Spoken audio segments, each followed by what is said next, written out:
Aš kitados turėjau seną knygą. Kaip jį vadinas, šiandien nebeatmenu.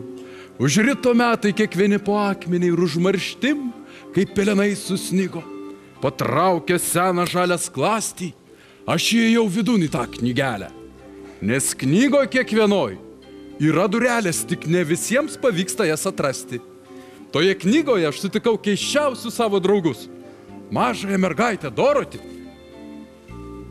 šiaudinę kaliausę, geležinį medkirtį ir bailųjį liūtą. Drauge su jais mes keliavom po stebuklų šalį, patyrėm be galo daug nuotykių ir galų gale tapome tikrai gerais draugais. Vėliau aš užaugau, o mano draugai taip ir liko gyventi toje knygoje. Bet aš nepamiršau, kad knygoje kiekvienoj yra durelės, tik ne visiems pavyksta jas atrasti. Bet jeigu jūs man padėsite, mes šiandien pamėginsime atverti tas paslaptingasias knygos dureles. Tai ar padėsite? Tuomet pirmin! Padaryk šitai!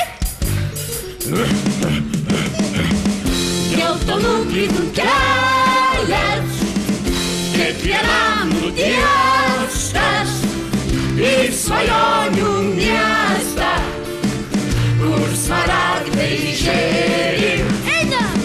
Eik į jo nesustoti, kelio galą priėjęs, tu draugus pažinsi, kur smaragdai žėri. Nes visur gerai, o namie geriausia. Ar dieną, ar nakčia,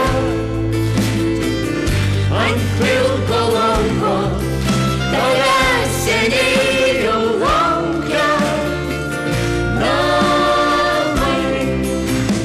Lik sveika ir sudie, stebuklinga šalia. Grįžtu iš svajonių į namą.